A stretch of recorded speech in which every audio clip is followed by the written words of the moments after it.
السلام عليكم ورحمة الله وبركاته. ازيكم يا اغلى متابعين في الدنيا؟ اخباركم عاملين ايه؟ يا رب يوصلكم الفيديو وانتوا في احسن صحة واحسن حال.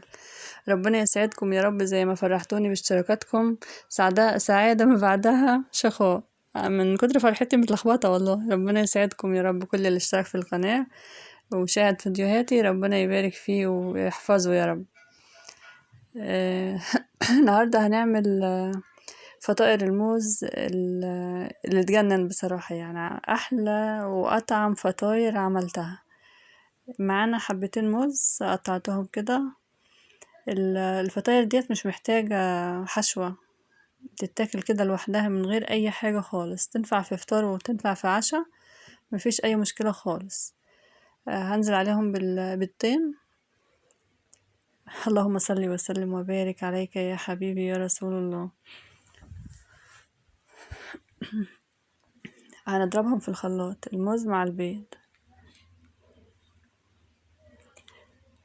يا رب اللي يحاول يجرب الفطاير ديت يعملها يضاعف الكمية. انا نزلت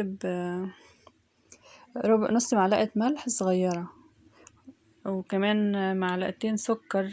بصراحة السكر يعني يعتبر ملوش لازمة، اللي عايزه من غير سكر هيكون احسن لان طعم الموز كفاية. دي معلقة خل صغيرة.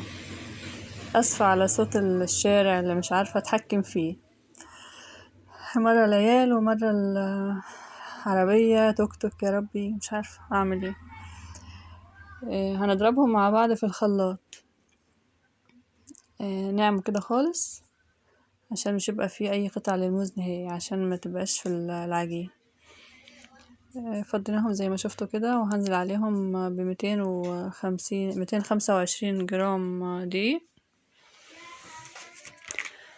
وكمان نص معلقة من البودر. انا كاتبة المقادير في صندوق الوصف، كل فيديوهاتي يعني معظمها في صندوق الوصف بكتب المقادير. معلقتين كبار من الزيت.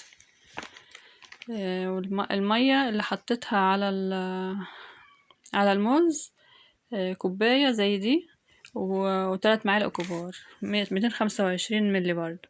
واللبن 225، لكن اللبن بيكون أتقل شوية من المية، فهي كوباية حجمها 225. قلبناهم كويس قوي في بعض، وهنيجي بقى ناخد الطاسة على النار، ندهنها دهنة زيت كده خفيفة. وهنعمل ايه، هناخد كده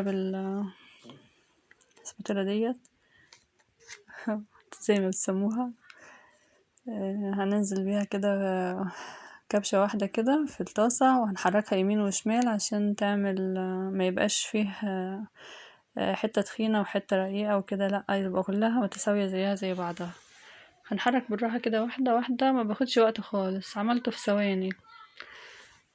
هنشوفها من تحت عاملة ايه، وهنقلبها لما نلاقيها استوت من تحت هنقلبها على الوش التاني. بصراحة كنت قاعدة كده زهقانة وعايزين عشاء، ومش مش عايزة حاجة متعودين عليها، قلت اعمل حاجة جديدة كده. الحمد لله جميل جدا، مش هتبطلوا تعملوه بصراحة يعني. اللي يعمله اكيد، كل اللي يعمله هيجربه هيعجبه قوي قوي يعني، لانه جميل جدا. شايفين عامل ازاي؟ وفضلت الطراوة ديت فيه لحد تاني يوم الصبح، لاننا اتعشينا واتبقى منه للصبح. كان طري جدا يعني، زي فضل طول الليل لحد الصبح زي ما هو، مفيش فرق خالص. خلصت كله بالطريقة ديت يعني، مش مخدش وقت خالص معايا. المهم تكون النار هادية زي ما وريتكم كده، النار هادية عشان ما يتحرقش وهو ناي. شايفين التسوية عاملة ازاي؟ جميل. يا رب اللي يعجبه الفيديو ويشترك ويشاركه مع أصدقائه عشان تكبر القناة، ويا رب يعملوا إعجاب واشتراك مش عارفة يعني، انتوا شايفين الواحد بيتعب قد ايه وعارفين. التصوير ده يعني بالنسبة لي مشكلة والله، يعني بزهق وبتعب من الوقفة لازم الواحد ينزل كل حاجة مظبوطة، ولو مش مظبوطة مش هيعرف ينزلها، لازم يكون في دقة في كل حاجة. شايفين عامل ازاي؟ ما شاء الله يعني جميل جدا، ولا بيتكسر تاني يوم تلاقيه اتكسر كده ولا حاجة، لأ جميل. نتقابل في فيديو تاني قريب ان شاء الله، في رعاية الله. لا اله الا الله.